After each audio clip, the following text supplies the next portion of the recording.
In prehajamo na drugo točko, vprašanja in pobude. Na zastavljena vprašanja svetniške skupine LMŠ Igorja Žavbija bom odgovoril jaz, na vprašanje svetniške skupine LDP Edisa Rujeviča pa bo odgovorila gospa Uršula Mihelčič Glavan. Igor Žavbi, imate besedo. Hvala lepa za besedo, župan. Gospa Alenka Jevšnik ni bila svetnica v tistem času, ko je bila članica sveta Zavoda za turizem, šport in kulturo. Ni bila svetnica. Ne? Škoda, ste bil svetnik, pa se tega, ampak pustimo to. Naše vprašanje ni vprašanje, ampak je pobuda. V zadnjih 2 letih so se po več krajih v Sloveniji pričele organizirati skupine, ki močno spominjajo na paravojaške enote. Tudi zaradi maskirnih uniform in orožja, ki ga imajo pri sebi. Skupine se združujejo pod imenom Slovenska varda, delujejo pa predvsem na obmejnih območjih. V večjih občinah so že organizirali tako imenovane tabore, kjer se urijo v vojaških disciplinah. Med večdnevnim zadrževanjem na posameznih območjih vardisti taborijo na osamljenih območjih, po skupinah pa se gibljajo tudi na naseljenih območjih. Svojim zadrževanjem in videzom vzbujajo nelagodje in velikokrat tudi strah med lokalnim prebivalstvom. Z dejanji, ko so v Slovenski Bistrici obkolili policijsko postajo ter se nedostojno vedli do policistov, prav tako so poskušali nasilno vstopiti v prostore občine Slovenska Bistrica med sejo občinskega sveta, še stopnjujejo prestrašenost ljudi pred njimi. Pripadniki Štajerske varde se pojavljajo tudi na različnih turističnih točkah, kjer svojo prisotnostjo, videzom ter komuniciranjem tudi pri turistih, predvsem tujih, vzbujajo strah in ogroženost. Na takšen način tudi zelo slabo vplivajo na razvoj turističnih destinacij. Jaz sem prepričan, da imamo tudi v občini Kamnik zelo, primerne lokacije za njihovo delovanje, predvsem kar se taborov, izobraževanj in pa vaj tiče. Zaradi takšnega, kljub temu, da je sedanji obrambni minister Matej Tonin izrazil dobrodošlico članom varde v vrstah Slovenske vojske, ljudje vedo, da sta vojska in policija tista, ki skrbita za varnost države in ljudi in so pojavi raznih paravojaških formacij povsem nezaželeni. Zaradi takšnega stanja in povzročanja incidentov z lokalnim prebivalstvom sta občinska sveta občine Ormož in občine Slovenske Konjice že sprejela sklep, da so pripadniki Slovenske varde na območju njihove občine nezaželeni. Podobno naj bi razmišljali tudi župani in občinski svetniki v mestni občini Maribor. V svetniški skupini Liste Marjana Šarca dajemo pobudo, da tudi naš občinski svet sprejme podoben sklep, kot so ga sprejeli v občini Slovenske Konjice, župana pa prosimo, da se do njega opredeli. Predlog sklepa: prvič, v občini Kamnik odločno nasprotujemo in obsojamo širjenje strahu in nestrpnosti. Paravojaške formacije v naši občini niso zaželene. Drugič, občinski svet občine Kamnik poziva ministra za obrambo, magistra Mateja Tonina, da spremembo zakonodaje ne omogoča vključevanja paravojaških enot v obrambni sistem Republike Slovenije. Hvala lepa.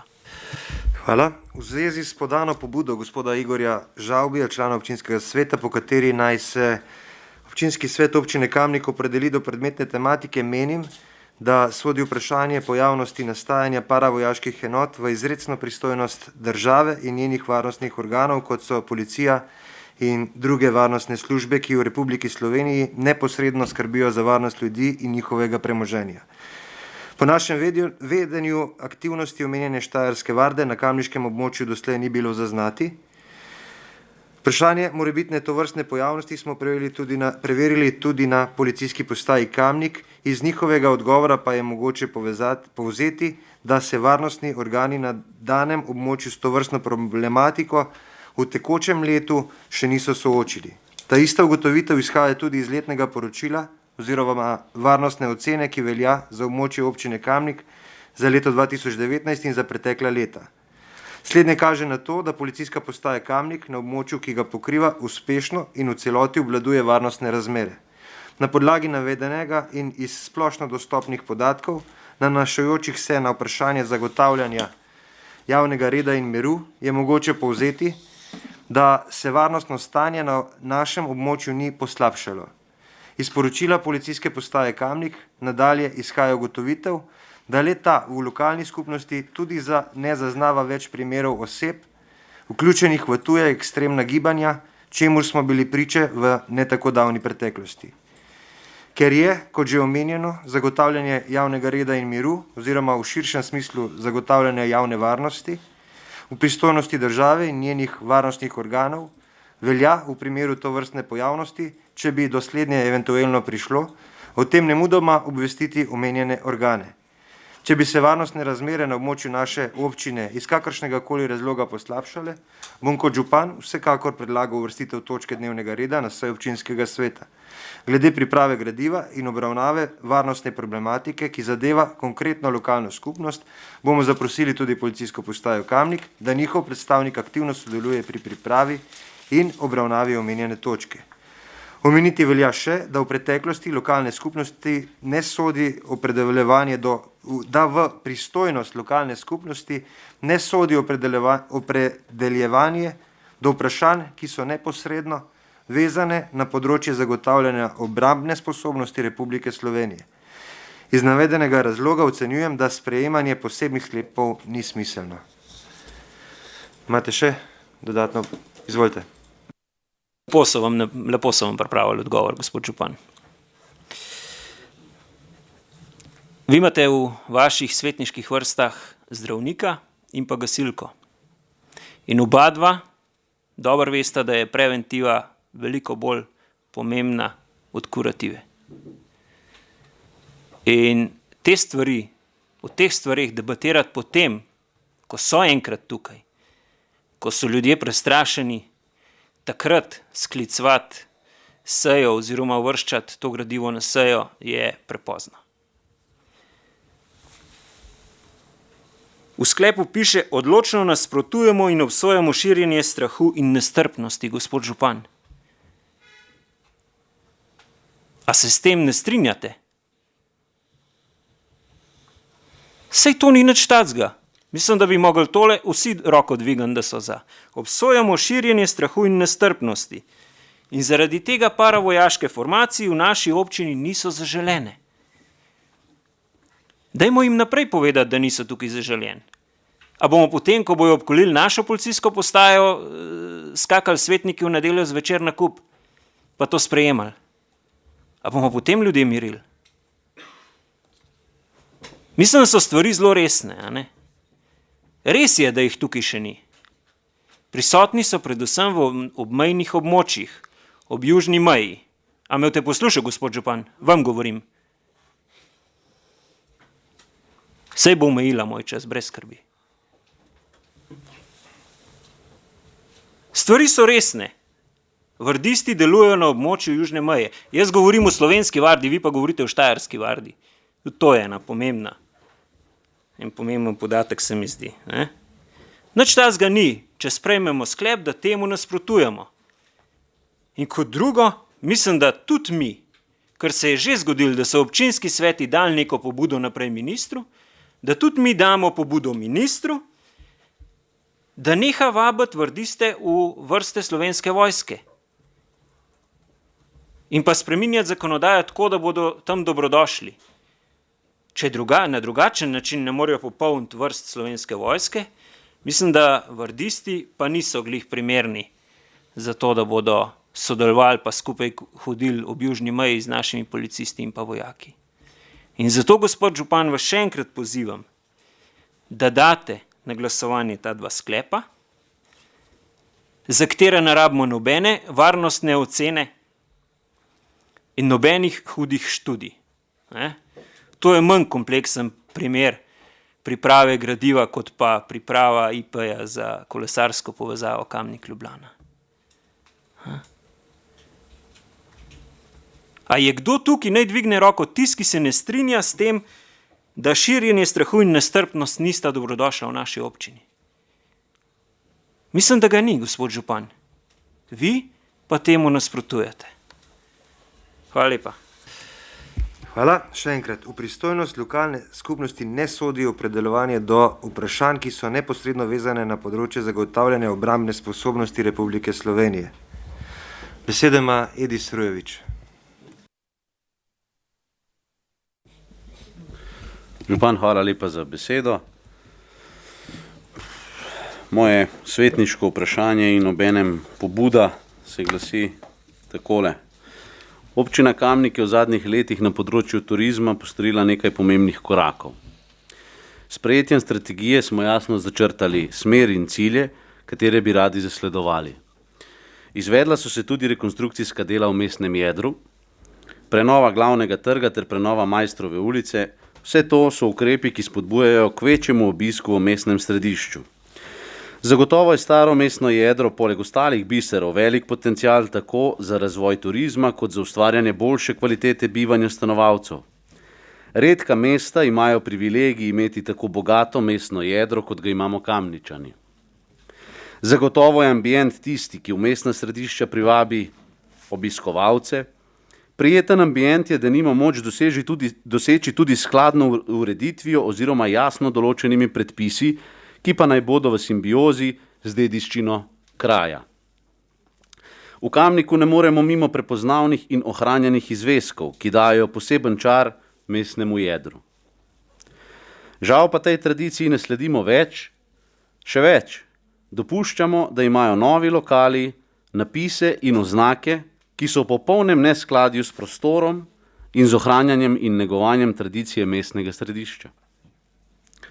Zato občinsko upravo sprašujem na kakšen način dajo usmeritve lastnikom objektov s storitveno dejavnostjo v mestnem jedru, ali so postavljeni pogoji, kakšen mora biti zunanji izgled lokala, kako je lahko označen in kakšne barve ter materiali se smejo uporabljati. Prav tako dajem pobudo za izdelavo kataloga urbane opreme, s tem bomo dodatno prispevali k ohranjanju kulturne dediščine v samem mestnem jedru. Le tako bomo dolgoročno vzpostavili stanje, da bo mesto znotraj zgodovinskih okvirov poenoteno v opremi, barvah in vseh elementih, ki kažejo na urbanistično urejenost prostora. Skratka, kadarkoli se sprehodimo po mestnem jedru, smo nanj lahko ponosni, da ga imamo takšnega, kot imamo, zlasti na zgodovino, ki se je pač tu odvijala. Nenazadnje so pa še priložnosti za izboljšave in te kličejo kar same, zato je toliko bolj pomembno imeti katalog urbane opreme. Naj navedem primer, da občina, denimo Radovljica, Škofja Loka, pa tudi Kranj, so pred leti imele javni posvet na temo kataloga urbane opreme. Še več, Ljubljana je v bistvu opredelila na način, da je za vsako področje mestnega jedra jasno določen katalog urbane opreme, tako je ta opredeljen v večjih segmentih. Kot prvo staro mestno jedro, kot drugo mestno središče in vpadnice, mesto in soseske, predmestje in obmestje, vasi in zaselki in pa krajine in gozdovi. Vse to imamo tudi v Kamniku in Kamnik bi, čeprav je zame v tem trenutku najlepši, izgledal še lepše, imeli bi neko rdečo nit in z turizmom dosegli tisto, kar si želimo. Nimam v mislih samo turizma, imam tudi vse nas, ki bivamo v neposredni bližini in pa vse tiste, ki na opravke prihajajo v mestno jedro. Torej, pobuda za izdelavo kataloga urbane mestne opreme in pa ali so postavljeni pogoji, kakšen mora biti zunanji izgled lokala in kako je označen, kakšne barve in materiali, namreč zdaj smo lahko priča velikim neskladjem. Toliko za enkrat. Hvala. Hvala. Odgovor so pripravili gospa Uršula Mihelčič Glavan, magister Matjaž Srša in Luka Svetec. Besedo ima gospa Urša Mihelčič Glavan. Izvolite. Vsi posegi znotraj starega mestnega jedra morajo biti izvedeni v skladu z veljavnim odlokom o razglasitvi mestnega jedra Kamnik za zgodovinski in kulturni spomenik. To je objavljeno v Uradnem listu 4286 in ob upoštevanju vseh podrobnejših varstvenih režimov. Območje spomeniško zaščitenega dela mesta je opredeljeno tudi v občinskem prostorskem načrtu občine Kamnik. Vsi objekti in odprti prostori znotraj s tem odlokom določenih meja so varovani sestavni deli spomenika. Za vse posege v območju spomenika je obvezno treba pridobiti kulturno-varstvene pogoje in kulturno-varstveno soglasje za izvedena dela. In sicer strani pristojne spomeniško-varstvene službe, to je Zavod za varstvo kulturne dediščine Slovenije, območna enota Kranj. Za vse objekte in ureditve znotraj zavarovanega območja starega mestnega jedra so bile strani pristojne spomeniško-varstvene stroke podane sledeče usmeritve. Vsi objekti v mestnem jedru so del kulturnega spomenika in se kot taki varujejo v skladu z Zakonom o varstvu kulturne dediščine. Odstranitev objekta je mogoča v skladu z 31. členom Zakona o varstvu kulturne dediščine oziroma v primeru, da je objekt statično tako poškodovan, da ga ni več mogoče obnoviti. V primeru odstranitve se lahko na mestu rušitve postavi nov objekt, ki naj se oblikovno in arhitekturno prilagodi historičnim objektom v mestnem jedru.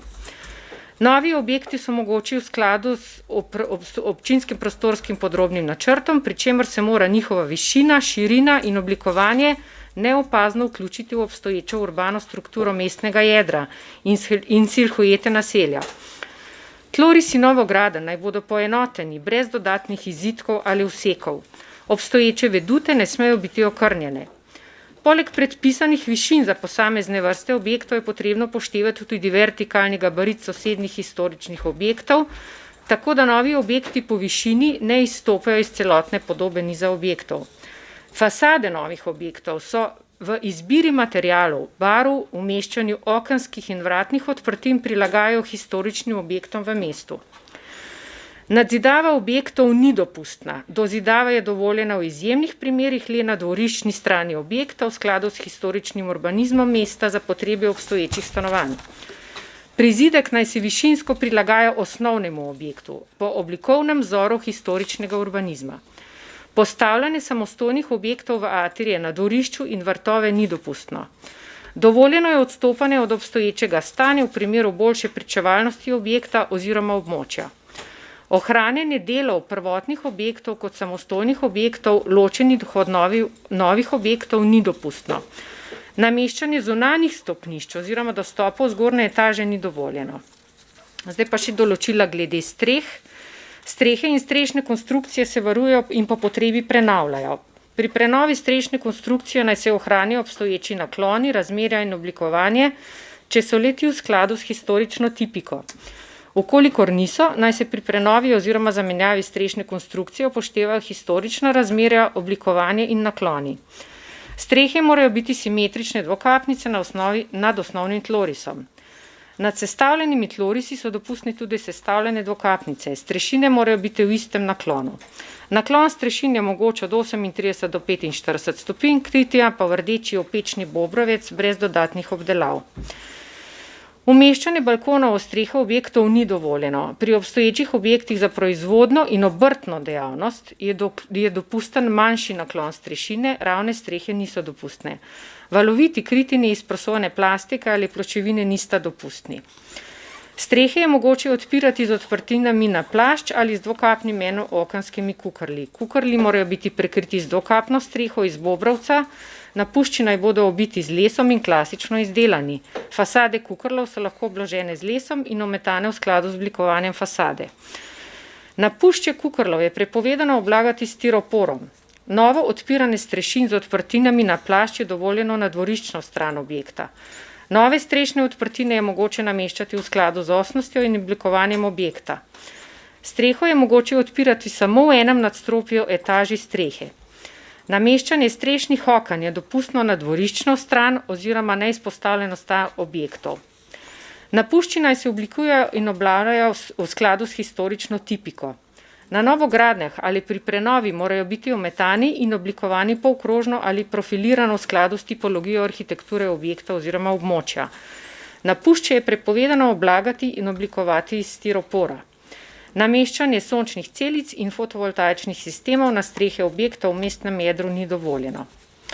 Še glede oblikovanja fasad, ker se verjetno vprašanje nanaša predvsem bolj na oblikovanje fasad v zvezi z lokali. Barva fasade se določi v skladu z analogijo historičnih objektov v mestnem jedru. Barvo določi Zavod za varstvo kulturne dediščine območna enota Kranj, pristojni konzervator. Fasade naj bojo ometane v celoti. Oblikovanje je lahko minimalistično, vendar v skladu s historično tipologijo območja. Pokončna pravokotna okna, osnost fasade, ustrezno poudarjen vhod, medetažni venec, oblikovanje napušča. Izvedba arhitekturnih členitev in dekoracij fasade v stiroporu in drugih umetnih materialih ni dovoljena. Neustrezno predhodno stanje fasade, naprimer špricomet, je treba v prenovi ustrezno izboljšati z novim ometom in upoštevanjem historične analogije. Obdelava talnega pasu fasade, cokla, naj bo oblikovana in obdelana v skladu s historično tipologijo. Nameščanje oblog, kolir plast, keramika, kamnite sekance ni dovoljeno. Oblaganje s kamnitimi in betonskimi pravokotnimi ploščami je dopustno. Objekte je možno toplotno izolirati, vendar samo v primeru, da na fasadi ni arhitekturnih členitev in debelina izolacije ne pomeni izstopanja objekta iz niza uličnih fasad.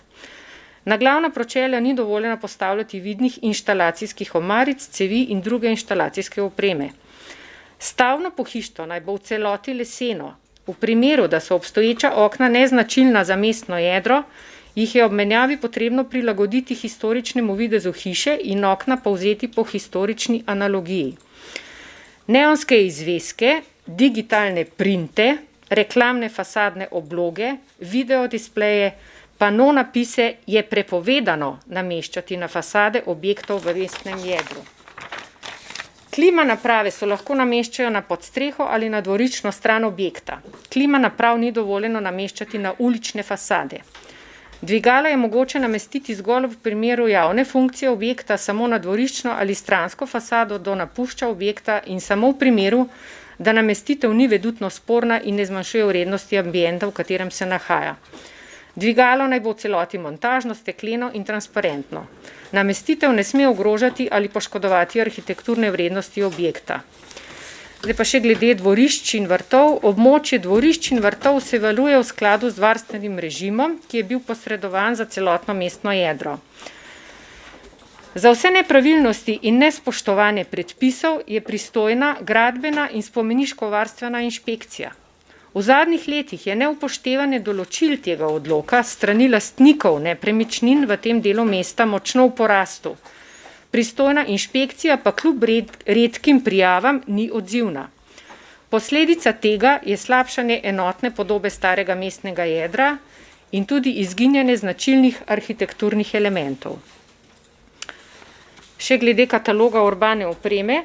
Strinjamo se z dejstvom, da bi katalog urbane opreme občine Kamnik dodatno prispeval k ohranjanju kulturne dediščine v samem mestnem jedru, ter tako dolgoročno vzpostavil stanje poenotene urbane opreme in s tem urejenost javnih površin. Iz tega razloga je občinska uprava v letu 2019 izvedla postopek evidenčnega naročila za izvedbo analize stanja urbane opreme in izdelavo kataloga urbane opreme za urejanje javnega prostora občine Kamnik.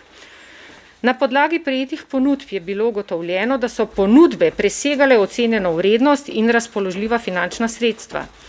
Iz tega razloga je bil postopek predmetnega evidenčnega naročila zaključen kot neuspešen. Glede na omejena finančna sredstva občine Kamnik, projekt urbane opreme ni mogoče uvrstiti v proračun za leto 2020. Občinska uprava si bo prizadevala, da se ta projekt uvrsti v enega izmed naslednjih proračunov občine Kamnik. Občina Kamnik se omenjenega potenciala na področju večje obiskanosti mesta Kamnik močno zaveda. Z tega razloga izvaja različne aktivnosti, ki povečujejo obisk. Med pomembnejšimi projekti je bila izdelava spletne strani trgovski center kamnik.si, na kateri se predstavljeni ponudniki iz omenjenega področja in nekatere druge informacije, ki bi bile lahko zanimive tako za Kamničane kot za domače turiste. S ponudniki mestnega jedra so se v preteklosti izvedla tudi izobraževanja z namenom izboljšanja prodaje. Za njih se pripravlja razpise za organizacijo dogodkov, vabi se jih na srečanja, na katerih nam zaupajo svoje pobude in videnja v zvezi z razvojem mesta. Na ta način se vključuje pomembne deležnike v sam razvoj mesta, kar prav tako pozitivno vpliva na njegovo obiskanost. Kvalitetna in pestra ponudba sta ključna elementa, ki jih zasledujejo kamniški ponudniki, zato nas veseli, da smo v letošnjem letu dobili v mestu tudi novo odlično pizzerijo. Med pomembnejšimi aktivnostmi za povečanje obiska v mestnem jedru je potrebno omeniti tudi organizacijo festivala Kamfest in veliko število projektov, ki jih izvaja Zavod za turizem in šport in kulturo Kamnik. Omenjene prireditve privabijo obiskovalce, ki zaenkrat še niso kamniški stalni gostje. Z doslednim upoštevanjem arhitekturnih zahtev, ohranjanjem aktivnosti, ki so se v preteklosti izkazale za uspešne, in dodajanjem potencialno uspešnih novih aktivnosti v prihodnje, verjamemo, da se bo mesto Kamnik še uspešneje zasidralo na turistični zemljevid tako Slovenije kot širše regije. Hvala. Želite dodatno vprašanje? Izvolite. Hvala, se bom zelo na kratko.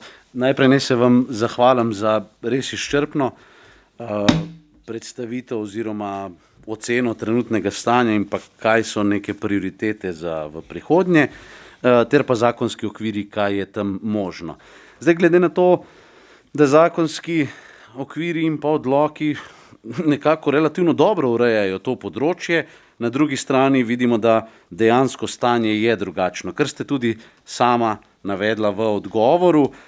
Mene na tej točki samo zanima, navkljub redkim inšpekcijskim nadzorom, kaj občina namerava pač v tej smeri narediti, da jih bo bodisi več, in kakšen je alternativni plan, da bi zadeve premaknili. Namreč iz tega nekako lahko sklepam, pa verjamem, da se pristojni trudijo na tem področju, ampak da smo nekako v zatečenem stanju in bodo pač vztrajali, dokler se zadeva ne bo uredila. Torej, zanima me nadaljnji koraki občine za ureditev tovrstne problematike in pa kaj nameravate narediti za povečano število inšpekcijskih pregledov. Hvala.